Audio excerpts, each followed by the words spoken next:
17 वर्षीय रजनी घबराई भी सुहाग की सेज पर बैठी थी। उसके आंखों से टप टप आंसू चू रहे थे। मायके में उसकी माँ बहुत बीमार थी और उसकी दादी भी बहुत बूढ़ी हो चुकी थी। रजनी के पिता इस दुनिया में नहीं थे। उसकी माँ ने सोचा कि अगर उसे कुछ हो गया तो रजनी की देखभाल कौन करेगा। इसलिए वह जल्द से जल्द रजनी की शादी करवा देना चाहती थी ताकि वह अपने घर में हंसी खुशी रह सके। जल्द ही रजनी और रिंकू की शादी तय हुई। रजनी अभी शादी नहीं करना चाहती थी, लेकिन घर के हालातों को देखते हुए वह भी शादी के लिए तैयार हो गई, क्योंकि वह अपनी माँ को कोई दुख नहीं पहुंचाना चाहती थी। उसे पति पत्नी के रिश्तों के बारे में तो पता नहीं था, तभी वह नए रिश्ते की शुरुआत करने में घबरा रही थी। इधर रिंकू के दोस्त उसे बहुत छेड़ रहे थे कि तुझे तो इतनी कमसिन उम्र की खूबसूरत बीवी मिली है, तेरे तो मज़े ही मज़े हैं। उन लोगों के सामने रिंकू अपनी सुहाग रात को लेकर बहुत उतावला था।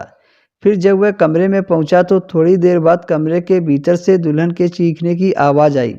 रिंकू ने तो कुछ किया नहीं था, लेकिन लाइट अचानक से चली गई थी और रजनी को अंधेरे से बहुत डर लगता था। उसे चिल्लाते हुए देखकर रिंकू कहने लगा, अरे तुम डर क्यों रही हो? रुको, मैं अभी मोबाइल की लाइट जला देता हूँ। मोबाइल की लाइट जलाते ही रजनी को थोड़ी राहत महसूस हुई। फिर वो झेप गई कि आज सुहाग रात पर पति के सामने ही वह कैसे चिल्ला पड़ी।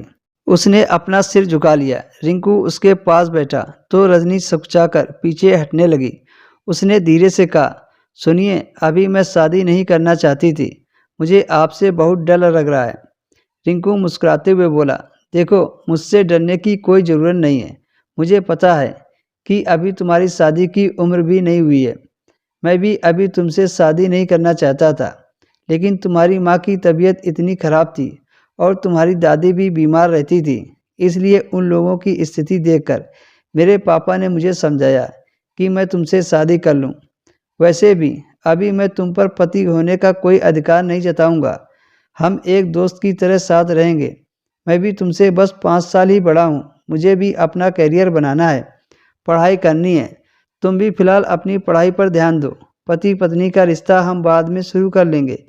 यह सुनकर रजनी के जान में जान आई कि उसे कितना समझदार पति मिला है। उस दिन के बाद से दोनों दोस्त बन गए। शादी के 2 साल बाद दोनों ने वैवाहिक जीवन की शुरुआत की। रजनी खुद को बहुत किस्मत वाली समझती थी, जिसे इतना प्यारा ससुराल और इतना प्यारा पति मिला था।